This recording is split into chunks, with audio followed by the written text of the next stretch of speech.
Et lui, en fait, c'était une sorte de pied de nez aussi, mais c'était aussi pour sensibiliser les gens, de dire aussi, d'inscrire la communauté noire américaine véritablement dans l'histoire de la nation américaine, profondément.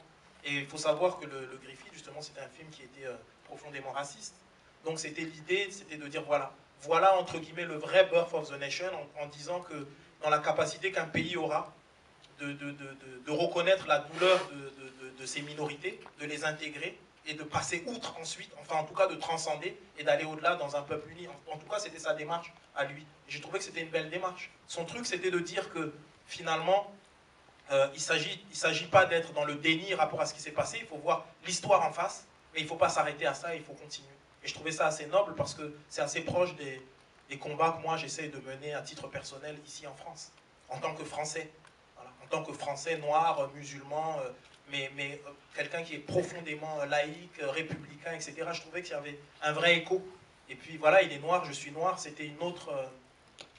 c'était une perspective, c'était intéressant. Et j'ai trouvé ça pertinent dans sa manière de s'approprier justement ce qui fait partie presque de l'imaginaire du cinéma américain, etc. Performance de Nation, de Griffith. Voilà. Bonsoir. Bonsoir, excusez-moi. Bon, déjà, merci beaucoup pour vos albums, parce que j'ai réécouté Château Rouge tout à l'heure, et franchement, j'étais vraiment émue. Et en connaissant bien vos albums, je suis très émue là de vous rencontrer. En connaissant bien vos albums, j'imagine quand même que techniquement, ça a dû être quand même un peu difficile pour vous, parce que je connais votre rythme. Ça a dû être assez difficile pour vous quand même de faire cet exercice-là. Est-ce que vous pouvez nous dire comment vous avez travaillé? D'abord,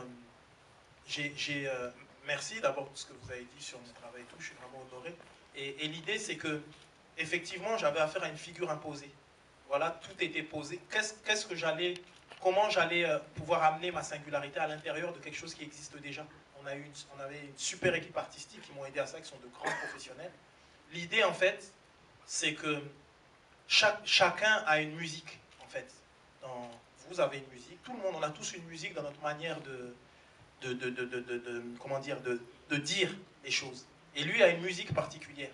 Il s'agissait d'oublier sa musique et de faire en sorte que son langage corporel soit ma musique. C'est-à-dire que je puisse m'installer là et pouvoir faire les choses. Donc la difficulté, elle se situait là. Donc au début, je me disais que c'était assez... Et justement, cette équipe artistique, qui sont des gens incroyables, eh ben, ils ont permis que j'ouvre encore mon spectre en termes d'interprétation. Et qu'il y a des choses qui peuvent être dites encore plus en termes d'intonation, etc. Donc, non seulement au départ, il y avait une difficulté, mais ça a été... quand il y a eu le déclic, ça a été vraiment jouissif, dans le sens où tout d'un coup, j'apprenais encore à utiliser ma voix autrement. Et puis il y avait une émotion telle, parce que le film est chargé. Et donc c'était voilà où c'est situé. Je ne vais pas dire la difficulté, je dirais plutôt le challenge. Et c'était véritablement intéressant. Et chaque jour, voilà, il s'agissait de... Il y a des moments où je devais poser seul, il y a des moments où j'étais avec les autres acteurs aussi. Il y a eu toutes ces choses-là et ça a été très instructif pour moi. Mais je vous le dis d'ores et déjà, et je le dis à tous, c'est que vraiment je l'ai fait à titre exceptionnel. C'est pas devenu mon métier, quoi.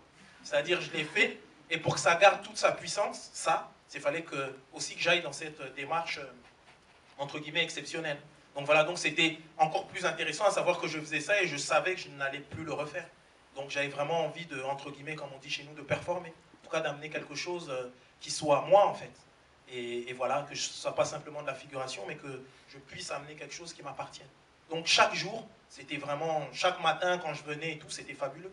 J'étais content parce que je découvrais quelque chose encore de neuf et on n'arrête jamais d'apprendre et c'est beau. Voilà.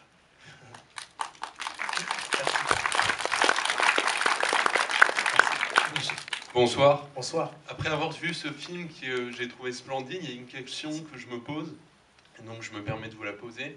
C'est quelle va être la réaction aux États-Unis avec les événements que l'on connaît en ce moment, avec la sortie de ce film? Comment ça va se passer?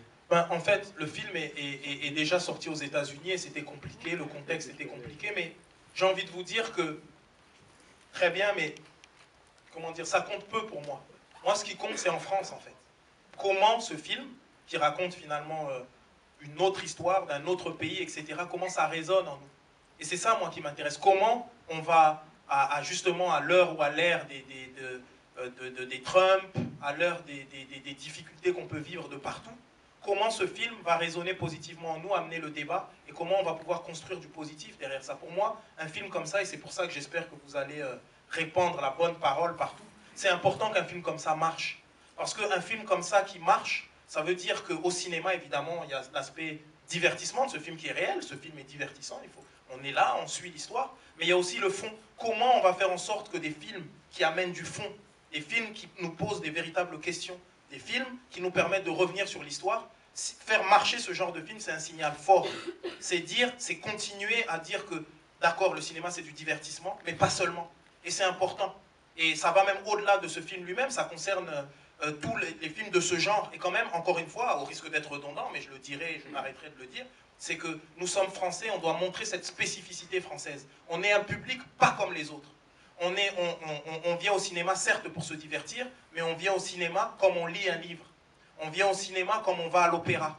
On vient au cinéma comme on va au théâtre. On vient s'ouvrir, on vient accrocher notre humanité, on vient dire nous sommes vivants, nous sommes en vie, on vient pour être ensemble, etc.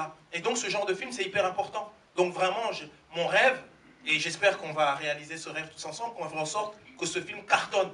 Et c'est pour ces raisons-là. Parce que, encore une fois, la spécificité des Français. Donc ce qui se passe aux États-Unis, c'est une chose, mais ce qui m'intéresse, c'est nous ici. Et j'ai toujours dit, et je le pense profondément, que la France peut être un flambeau pour le reste du monde. On peut montrer notre singularité humaine, humaniste, universelle, ouverte, positive et intelligente.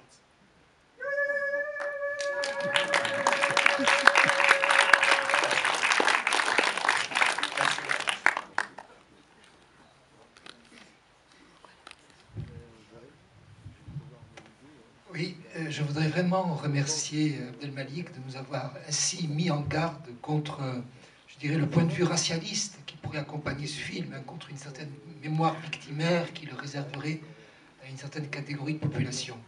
Non, je crois que ce film nous concerne tous en tant qu'êtres humains, et c'est comme ça que nous le recevons.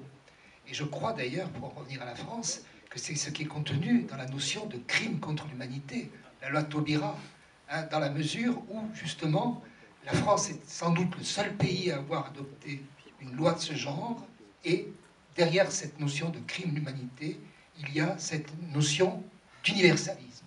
Et ça me paraît très important. Totalement. Je n'ai rien à rajouter, tout a été dit là. Vraiment, je suis d'accord avec vous, monsieur.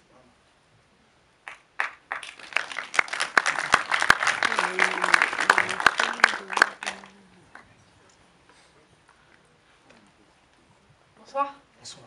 Je voulais savoir si on pouvait réécrire l'histoire. Est-ce que d'une autre manière, le peuple nord aurait pu se libérer que par le sang en fait? Est-ce que inversement, on parle d'humanité, est-ce que justement des personnes humaines, blanches, auraient pu justement se rebeller en fait et justement libérer le peuple noir? Est-ce que ce serait possible si on pouvait réécrire l'histoire?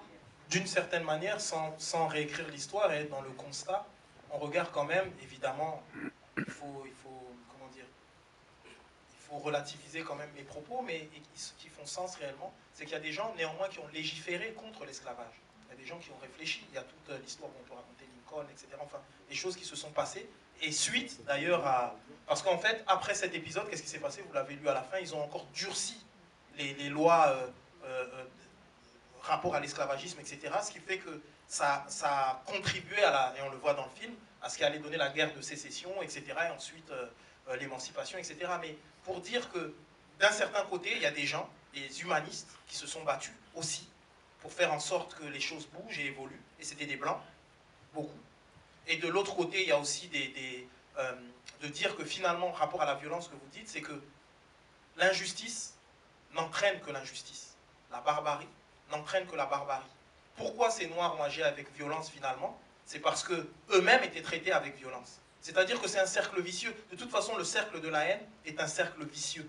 Et le seul moyen de casser le cercle de la haine, c'est un moment, évidemment, d'être dans la révolte. Et là, on va dire Camus, d'être dans la révolte, mais avant de dire non, on dit oui. On dit oui à la vie. On dit oui à la diversité. On dit oui à la différence. On dit oui à l'intelligence, à l'humanité.